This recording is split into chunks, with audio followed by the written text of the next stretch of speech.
Welcome to current शिक्षा। I hope आप सभी लोग बहुत अच्छे होंगे और आपकी तैयारी भी बहुत अच्छी चल रही होगी। आज इस वीडियो में हम अनएम्प्लॉयमेंट यानी कि बेरोजगारी से संबंधित महत्वपूर्ण पॉइंट्स को कवर करने वाले हैं, जो कि एग्जाम के लिए बहुत ही इंपॉर्टेंट होंगे।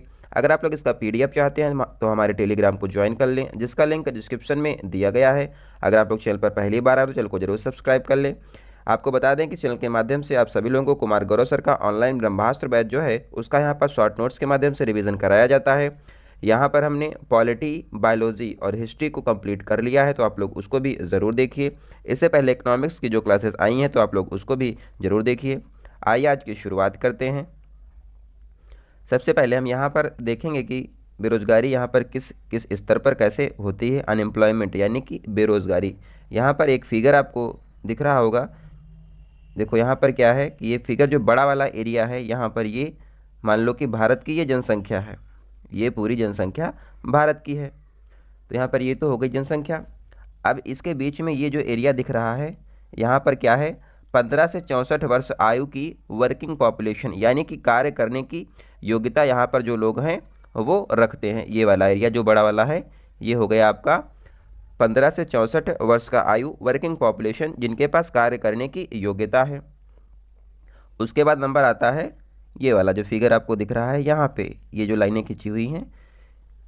कुछ एरिया ऐसा भी होगा जहाँ पर कार्य करने की इच्छा नहीं है, कार्य करने की इच्छा इनके पास नहीं होती है। जैसे कि प्रतियोगी परीक्षाओं में जो कार्य जैसे संलिप्त हैं, ये यहाँ पर ऐच्छिक ऐच्छिक बेरोजगारी इसको कहते हैं।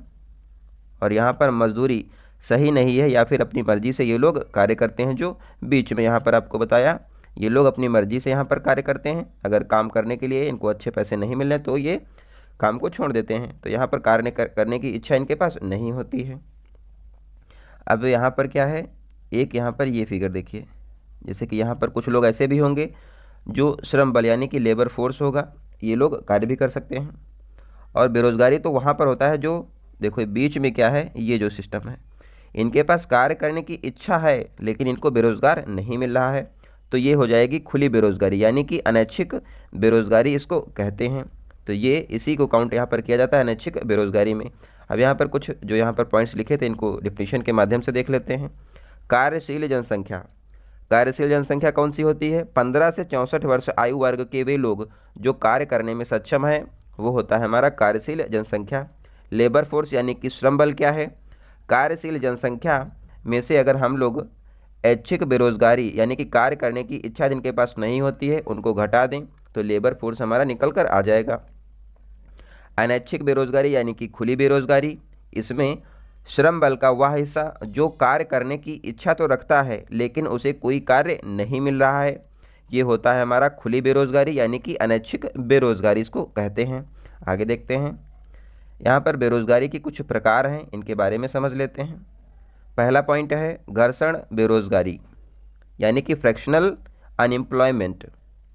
एक जॉब को छोड़ने के बाद दूसरी जॉब को पकड़ने के मध्य के समय जो बेरोजगारी होती है उसी को यहाँ पर घर्षण बेरोजगारी यानी कि फ्रैक्शनल बेरोजगारी कहते हैं। जैसे कोई व्यक्ति एप्पल कंपनी में काम कर रहा था और यहाँ पर इसने जॉब छोड़ दी या फिर इसको जॉब छुड़वा दी गई, तो ये बीच में और फिर ये दूसरी कंपनी ज्वाइन कर लिया। जैसे मान लो इसने गूगल को इसने ज्वाइन कर लिया, तो कुछ समय ऐसा रहा होगा कि इसके पास कोई भी कार्य नहीं होगा, तो ये अनएम्प्लॉयमेंट यानी कि ये बेरोजगार रहा होगा। तो यहाँ पर एक जॉब को छोड़ने के बाद दूसरी जॉब को पकड़ने के मध्य के समय को यहाँ पर जो बेरोजगारी होती है उसको घर्षण बेरोजगारी कहा जाता है। दूसरा है चक्रीय बेरोजगारी यानी कि सर्कुलर बेरोजगारी। यहाँ पर बाजार में तेजी और मंदी के चक्रीय प्रभाव से उत्पन्न बेरोजगारी जो होती है उसको चक्रीय बेरोजगारी कहा जाता है। जैसे कि मान लो बाजार में बहुत तेजी हुई और सबको काम मिल गया, लेकिन कुछ दिन बाद क्या हुआ कि मंदी आ गई तो कंपनी से सबको निकाल दिया गया, तो ये क्या होगा, चक्रीय बेरोजगारी होगी। इसमें तेजी आती बाजार में है तो काम मिल जाता है, लेकिन जब मंदी आएगी सबको बाहर कर दिया गया, तो ये हमारा है चक्रीय बेरोजगारी।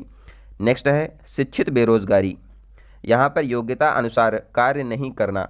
जैसे कि कोई व्यक्ति पीएचडी किया हुआ है और वो काम कर रहा है मान लो क्लर्क का, तो ये क्या है, शिक्षित तो वो है बहुत से बड़े स्तर पे पढ़ाने के लिए, लेकिन वो क्लर्क का काम कर रहा है, तो यहाँ पर क्या है, शिक्षित बेरोजगारी हो जाएगी। योग्यता अनुसार कार्य नहीं करना, जितनी योग्यता है उतना उसको कार्य नहीं मिल रहा है, तो ये होगी शिक्षित बेरोजगारी। नेक्स्ट है मौसमी बेरोजगारी होती है। इसमें मौसम के अनुसार रोजगार मिलता है, जैसे कि मान लो मौसम के हिसाब से यहाँ पे रोजगार मिल रहा है, जैसे कि मूंगफली वाला हो गया, तो जाड़े में मूंगफली बिकती है, गर्मी तो में बिकती नहीं है, तो इसको क्या होगा कि रोजगार इसको जाड़े में सिर्फ मिलेगा। मौसम के हिसाब से यहाँ पर रोजगार मिलता है। जैसे गन्ने का सीजन जब आता है तभी गन्ना कटता है तो लोगों को रोजगार मिलता है। तो और यही रोज यहाँ पर क्या हो जाएगा, मौसमी बेरोजगारी हो जाएगी। जैसे गन्ने का जूस वाला जो मशीन है ये तो सिर्फ गर्मियों में रहता है, जाड़े में तो ये सब बंद हो जाता है। और जैसे मूंगफली का है, पटाखे पटाखे दिवाली में बिकते हैं, अब होली में तो कोई पटाखे नहीं खरीदेगा, तो यहाँ पर क्या ये लोग बेरोजगार ही रहेंगे। और रंग यहाँ पर जो जैसे कि होली में खेला जाता है तो ये भी यहाँ पर शामिल हो जाएगा। नेक्स्ट है छिपी यानी कि प्रच्छन्न, छिपे हुए बेरोजगार यानी कि डिस्गाइज्ड अनएम्प्लॉयमेंट। यहाँ पर छिपे हुए बेरोजगार होते हैं। जैसे आप लोग समझ लो, जैसे कि कृषि में होता है ऐसा, सर्वाधिक जो है प्राथमिक या फिर कृषि क्षेत्र में छिपी या फिर प्रच्छन्न बेरोजगारी पाई जाती है। जैसे कार्य करने के लिए एक दो लोगों की ज़रूरत है, अब लगा हुआ उसमें पूरा घर है, तो लोग समझते तो हैं कि हम यहाँ पर कार्य कर रहे हैं, लेकिन वो एक दो लोगों का ही कार्य था, लेकिन अब कोई काम नहीं है तो उसको साथ में सब लोग कर रहे हैं। तो प्राथमिक और कृषि क्षेत्र में सर्वाधिक बेरोजगारी होती है। यहाँ पर मार्जिनल प्रोडक्टिविटी होती है, यहाँ पर जीरो जो है प्रोडक्टिविटी होती है। सीमांत उत्पादकता यहाँ पर पाई जाती है प्रच्छन्न बेरोजगारी में। और यहाँ पर जो है छिपी यानी कि प्रच्छन्न बेरोजगारी की खोज रॉबिन्सन ने 1936 में किया था। अब नेक्स्ट है संरचनात्मक बेरोजगारी यानी कि स्ट्रक्चर्ड अनएम्प्लॉयमेंट। भारत में बेरोजगारी का रूप यहाँ पर संरचनात्मक बेरोजगारी ही है। भारत में सबसे ज़्यादा यहाँ पर स्ट्रक्चर्ड अनएम्प्लॉयमेंट पाया जाता है। इसमें क्या होता है कि स्किल्ड लेबर की कमी के कारण ऐसा होता है। व्यावसायिक शिक्षा नहीं मिली है कि कमी है, यानी कि वोकेशनल एजुकेशन लोगों को नहीं दिया गया है, इसलिए यहाँ पर ये बेरोजगारी भारत में सबसे ज़्यादा है, क्योंकि स्किल्ड लेबर की कमी है, इसी के कारण यहाँ पर बेरोजगार लोग ज़्यादा हैं। लोग तो बहुत हैं लेकिन उनके पास कोई स्किल नहीं है जो उनको काम मिल सके, तो ऐसा भारत में सबसे ज़्यादा है। आगे देखते हैं, यहाँ पर नोट करने वाले कुछ पॉइंट हैं, इनको देख लो। स्टैंडर्ड ईयर, यहाँ पर स्टैंडर्ड ईयर जो है ये आया था आपका छठी पंचवर्षीय योजना में, और ये आई हुई थी छठी पंचवर्षीय योजना 1980 से 85 में आई थी। और यहाँ पर पूर्ण रोजगार की स्थिति जो है वो बताई गई थी। यहाँ पर पूर्ण रोजगार की स्थिति क्या होगी, एक दिन में 8 घंटे कार्य मिला हो और एक साल में 373 दिन रोजगार मिला हो, तो यहाँ पर आपका हो जाएगा ये स्टैंडर्ड ईयर। ये पूर्ण रोजगार की स्थिति है। क्या है, एक दिन में 8 घंटे कार्य मिला हो और एक साल में 373 दिन रोजगार मिला हो। यहाँ पर अगर ऐसा होता है तो ये आपका हो जाएगा पूर्ण रोजगार की स्थिति। ये एग्जाम में पूछ लेता है कि पूर्ण रोजगार की स्थिति क्या होती है, तो यहाँ पर एक दिन में 8 घंटे कार्य मिला हो और एक साल में 373 दिन रोजगार मिला हो, तो आपका ये हो जाएगा पूर्ण रोजगार की स्थिति। अब यहाँ पर कुछ इंपॉर्टेंट पॉइंट्स हैं, इनको देखते हैं। भगवती समिति, जो भगवती समिति है 1973 में आई। इसने क्या किया कि बेरोजगारी मापन के 3 तरीके बताए। पहला इन्होंने बताया कि सामान्य स्थिति यानी कि यूजुअल स्टेटस, दूसरा है चालू साप्ताहिक स्तर यानी कि करंट वीकली स्टेटस, चालू दैनिक स्तर यानी कि करंट डेली स्टेटस। तो यहाँ पर 3 स्तर किसने बताया है, भगवती समिति ने 1973 में आई थी। किसके लिए, बेरोजगारी के मापन के लिए। अब देखते हैं सामान्य स्थिति में क्या होता है, यूजुअल स्टेटस में यहाँ पर पूरे वर्ष रोजगार नहीं होता है और शिक्षित लोग जो प्रतियोगी परीक्षा में यहाँ पर जैसे शामिल हैं तो इनको पूरे वर्ष तो यहाँ पर रोजगार नहीं मिलेगा। नेक्स्ट है यहाँ पर चालू साप्ताहिक स्तर यानी कि करंट वीकली स्टेटस, जैसे कि सप्ताह में 1 घंटे भी रोजगार इनको नहीं मिलता है। नेक्स्ट है चालू दैनिक स्तर, इसमें क्या है, सप्ताह में कुछ दिन रोजगार बाकी दिन बेरोजगार यहाँ पर स्थिति रहती है। तो यहाँ पर मापने के तरीके इसके हिसाब से अनएम्प्लॉयमेंट को मापा जाता है। नेक्स्ट है अब अनएम्प्लॉयमेंट को मापता कौन है, यानी कि बेरोजगारी को मापता कौन है। तो यहाँ पर पहले क्या था, NSSO यहाँ पर बेरोजगारी को मापता था। इसका फुल फॉर्म क्या है, नेशनल सैंपल सर्वे ऑर्गेनाइजेशन। इसके बारे में हमने पिछली वीडियोज़ में भी देखा है, तो आप लोग इसको ध्यान रखें। नेशनल सैंपल सर्वे ऑर्गेनाइजेशन ये हमारा हो जाएगा NSSO। इसका स्थापना जो है 1950 में हुई थी। पहले इसका मुख्यालय यहाँ पर कोलकाता में था, लेकिन अब अनएम्प्लॉयमेंट को यानी कि बेरोजगारी को मापता है NSO 2019 से। यहाँ पर NSO जो है बेरोजगारी को मापता है, यानी कि नेशनल स्टैटिस्टिक्स ऑर्गेनाइजेशन जो है ये इसको मापता है। एनएसओ को गठन जो है 2019 में किया गया था। यहाँ पर एनएसएसओ को और सीएसओ को एक में मर्ज करके एनएसओ बना दिया गया है 2019 से। बेरोजगारी का मापन यही करता है। नेक्स्ट है, अब यहाँ पर कुछ बेरोजगारी से संबंधित कुछ योजनाएं बनाई गई इसको दूर करने के लिए, इसके बारे में देखते हैं। जैसे कि पहली योजना है हमारी यहाँ पर, और ये एग्ज़ाम के लिए बहुत इंपॉर्टेंट है, आप लोग इसको ध्यान से देखें। यहाँ पर 10-12 योजनाएं हैं, ये एग्ज़ाम में ज़रूर पूछता है। मनरेगा। अब पहले क्या था यहाँ पर, मनरेगा तो ये बाद में हुआ है, पहले ये जो था नरेगा था। पहले नरेगा देख लेते हैं, बाद में मनरेगा को देखेंगे। नरेगा जो था राष्ट्रीय ग्रामीण रोजगार गारंटी अधिनियम था। ये एक, ना तो ये कोई योजना है ना ही कुछ है, ये सिर्फ एक अधिनियम है, रोजगार गारंटी का अधिनियम। और ये एक्ट जो है 2005 में आया हुआ था। 2 फरवरी 2006 में शुरुआत हुई थी इसकी, और पहली बार इसकी शुरुआत आंध्र प्रदेश के अनंतपुर जिला के वदनापल्ली गांव में हुई थी। यहाँ पर इसकी शुरुआत आंध्र प्रदेश से हुई है। जब ये शुरू किया गया था तो स्टार्टिंग में यहाँ पर 200 जिलों में इसको शुरू किया गया था। और यहाँ पर क्या होता है, 100 दिन के लिए रोजगार की न्यूनतम गारंटी होती है। मतलब कि 100 दिन तो रोजगार यहाँ पर मिलेगा ही, वर्ष में 100 दिन का रोजगार तो दिया ही दिया जाएगा। अब यहाँ पर कार्य देख लेते हैं क्या होता है। अब इसका मुख्य कार्य जो है वो क्या है, बुनियादी संरचना का निर्माण करना, यानी कि सड़क बनाना, पानी के जलाशय, ये सब बनाना इसका मुख्य कार्य था। लेकिन अब आप लोग जानते हैं कि क्या होता है। अब यहाँ पर क्या है, ई ट्रांसफ़र करने वाला पहला राज्य केरल, यानी कि जो मजदूरों के खाते में पैसे भेजने वाला पहला जो राज्य था वो था केरल। और इसके लिए यहाँ पर एक समिति भी नरेगा से संबंधित है, वो है मिहिर शाह समिति। ये समिति पूछता है किससे संबंधित है, तो ये मिहिर शाह समिति नरेगा से संबंधित है। और यहाँ पर लाभ प्राप्तकर्ता इकाई जो होती है वो परिवार होती है, परिवार के एक सदस्य को यहाँ पर एम्प्लॉयमेंट दिया जाता है। अब इसमें खर्चा कौन कौन वहन करता है, देखो केंद्र और राज्य का रेशियो है, केंद्र का है 75, राज्य का 25। यहाँ पर जो मटेरियल यूज़ होगा उसमें केंद्र देगा 75 और राज्य देगा यहाँ पर 25 रुपये।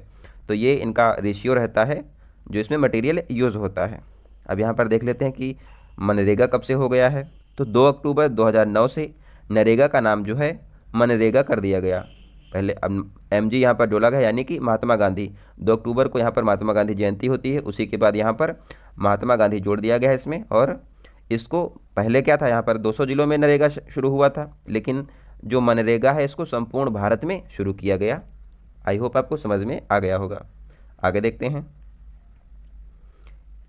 दूसरी योजना है यहाँ पर स्वर्ण जयंती ग्राम स्वरोजगार योजना, SGSY। ये शॉर्ट फॉर्म भी आप लोग ध्यान रखें, क्वेश्चन एग्जाम में ज़रूर आता है कि पिछली बार जो वीडियो का पेपर हुआ है वहाँ पर सब योजनाएं ही पूछ लिया था, तो आप लोग ध्यान रखें। स्वर्ण जयंती ग्राम स्वरोजगार योजना, इसकी शुरुआत 1 अप्रैल 1999 में हुई थी। और इसमें पूछता क्या है, इसमें सिर्फ इसकी डेट पूछेगा, ज़्यादातर डेट ही पूछता है, या तो आपको मैच करने को दे देगा या फिर आपको डायरेक्ट डेट पूछ लेगा कब इसकी शुरुआत हुई थी।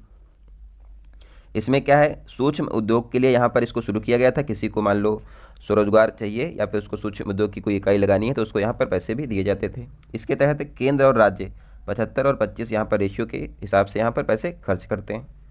नेक्स्ट है NRLM, यानी कि राष्ट्रीय ग्रामीण आजीविका मिशन।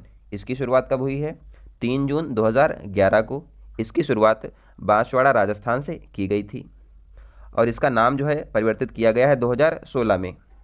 अब इसको कर दिया गया है DAY, यानी कि दीनदयाल अंत्योदय राष्ट्रीय ग्रामीण आजीविका मिशन। इसका नाम बदल के कर दिया गया है, मोदी जी जब से आए इन्होंने दीनदयाल सब में लगा दिया योजनाओं में।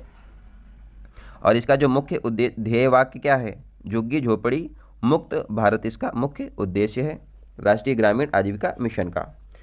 और यहाँ पर शहरों के लिए जो NU जो था अर्बन, यहाँ पर रूरल, R का मतलब क्या है रूरल है और U का मतलब है अर्बन।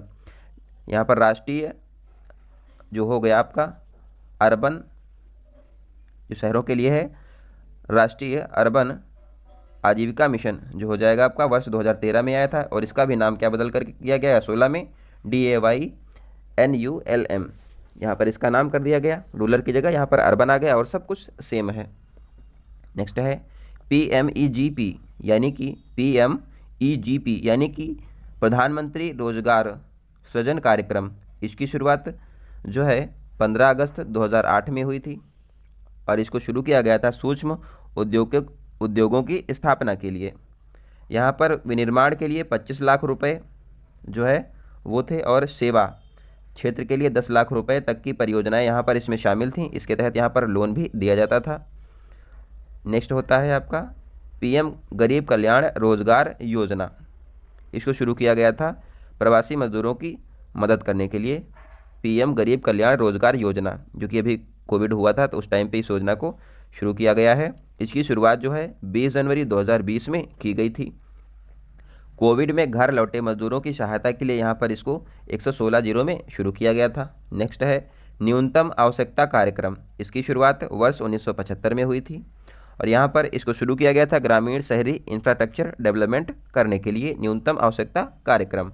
नेक्स्ट है RIDF यानी कि रूरल इंफ्रास्ट्रक्चर डेवलपमेंट फंड। इसको शुरू किया था नाबार्ड ने। नाबार्ड की स्थापना आप लोग कमेंट बॉक्स में बताइए कि कब हुई थी। पिछली वीडियोज़ में हमने आपको डिस्कस किया है। नाबार्ड जो है इसने शुरू किया था NIDF यानी कि रूरल इंफ्रास्ट्रक्चर डेवलपमेंट फंड। इसकी शुरुआत 1995 और 96 में हुई थी। यहाँ पर इसको जो फंड है वो प्रोवाइड करने के लिए शुरू किया गया था बिपाशा यानी कि बिजली पानी और सड़क। ये बिपाशा वो वाली नहीं है, ये बिपाशा है बिजली पानी सड़क वाली। अब यहाँ पर बंधुआ मजदूर उन्मूलन एक्ट जो है इसकी शुरुआत 1975 में हुई थी। बंधुआ मजदूर उन्मूलन एक्ट 1975 में आया था। ये क्वेश्चन एग्जाम में पूछा गया है। आगे देखते हैं स्वधारा योजना। स्वधारा योजना क्या है? इसमें कठिन परिस्थितियों में जीवन यापन करने वाली महिलाओं के लिए इसको शुरू किया गया था। अब यहाँ पर एक रिपोर्ट आई है बेरोजगारी से संबंधित, उसको यहाँ पर देख लेते हैं और ये लेटेस्ट रिपोर्ट है। 9 अक्टूबर 2023 को ही रिपोर्ट आई है। मॉस्पी यानी कि जो एजेंसी जो है यहाँ पर जो ऑर्गेनाइजेशन है आपको बताया था NSO, ये आता है मॉस्पी के अंतर्गत ही। तो यहाँ पर इसने रिपोर्ट जारी की है अनएम्प्लॉयमेंट को लेकर भारत में कितनी है। यहाँ पर आवधिक श्रम बल सर्वेक्षण रिपोर्ट है, इसको पेश किया गया है मॉस्पी यानी कि ministry of statistics and programme implementation के द्वारा। और यहाँ पर PFLS यानी कि periodic labour force survey report है ये। और यहाँ पर जो रिपोर्ट ये है 2022-23 के इसमें नवीनतम आंकड़े हैं और ये छठी रिपोर्ट है अब तक पेश होने वाली। इसको जो शुरुआत है, शुरुआत में इसको जो करता था रिपोर्ट को वो करता था NSSO, यहाँ पर इसकी गणना करता था। अब जो गणना है वो NSO के द्वारा की जाती है यानी कि नेशनल स्टैटिस्टिक्स ऑर्गेनाइजेशन के द्वारा इसकी गणना होती है। अब यहाँ पर समझ लेते हैं labour force participation rate. Labour force participation rate यानी कि LFPR श्रम बल भागीदारी दर भारत में यहाँ पर अब कितनी है इसके बारे में देख लेते हैं। तो यहाँ पर देखते हैं काम करने की इच्छा जो है, श्रम बल भागीदारी दर के बारे में देखते हैं। काम करने की इच्छा कितने लोगों में यहाँ पर है। देखो टोटल आंकड़ा क्या है, 57.9% जो लोग हैं इनमें काम करने की इच्छा है। इसको निकालते कैसे हैं, कुल श्रम बल कितना है और कुल आबादी इंटू 100। ऐसा करने से हमको यहाँ पर लेबर फोर्स पार्टिसिपेशन रेट पता चल जाएगा। कितना श्रम बल है और कितनी आबादी है, इसको 100 से मल्टीप्लाई करेंगे तो यहाँ पर हमको श्रम बल भागीदारी दर पता चल जाएगा। तो भारत में जो इस समय है वो है 57.9%। रूरल यानी कि ग्रामीण क्षेत्रों में 60.8% है और अर्बन क्षेत्रों में 50.4% है। ये डेटे नवीनतम है, आप लोग इसको ध्यान रखें। और पुरुषों में कितना है, 78.5%। महिलाएं जो हैं वो 37% यहाँ पर श्रम बल में भागीदार हैं। पहले जो महिलाएं थीं 2021-22 में यहाँ पर 32.8% श्रम बल भागीदारी में यहाँ पर शामिल थीं, अब ये 37% शामिल हो गई हैं।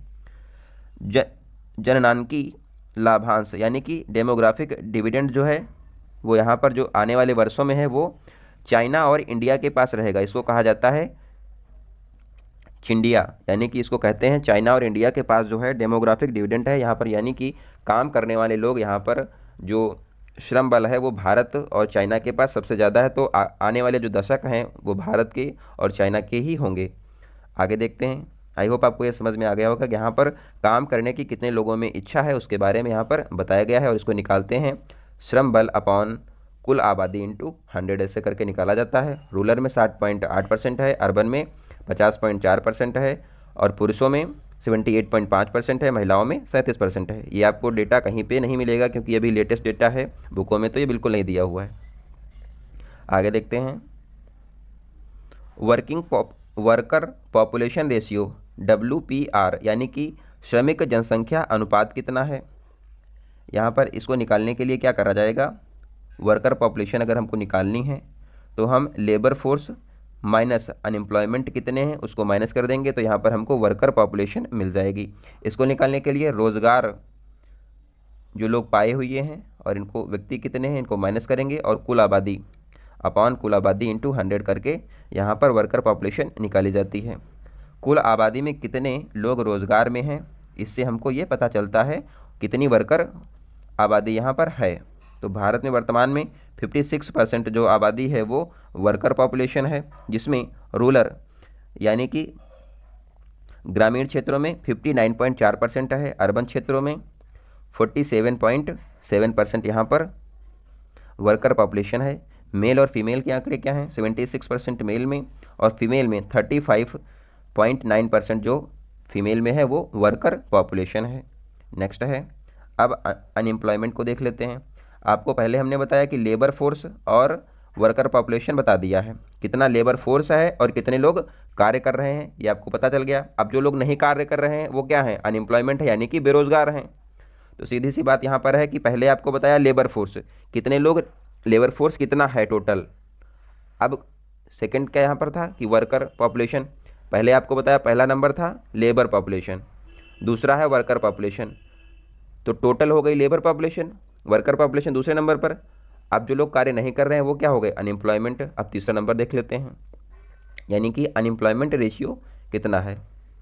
अब इसको निकालने के लिए लेबर पॉपुलेशन में से यहाँ पर वर्कर पॉपुलेशन को माइनस कर देंगे तो हमारा अनएम्प्लॉयमेंट रेशियो आ जाएगा। यहाँ पर बेरोजगारी दर जो है वो निकल के आती है। इसको निकालने के लिए बेरोजगार अपॉन श्रम बल इंटू 100 ऐसा करने से हमको यहाँ पर अनएम्प्लॉयमेंट रेशियो निकल कर आ जाएगा। इसीलिए आप लोग देखते होंगे कि बेरोजगारी जो है टोटल पॉपुलेशन में से नहीं निकाली जाती है। अगर टोटल पॉपुलेशन में से बेरोजगारी निकाली जाए तो बहुत ज़्यादा आ जाएगी।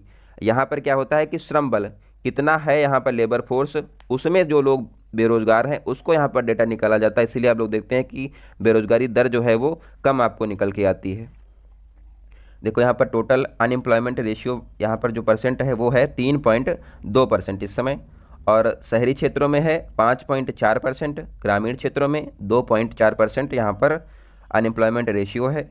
मेल में 3.3% है और फीमेल में 2.9% यहाँ पर अनएम्प्लॉयमेंट रेशियो है, यानी कि बेरोजगारी दर है।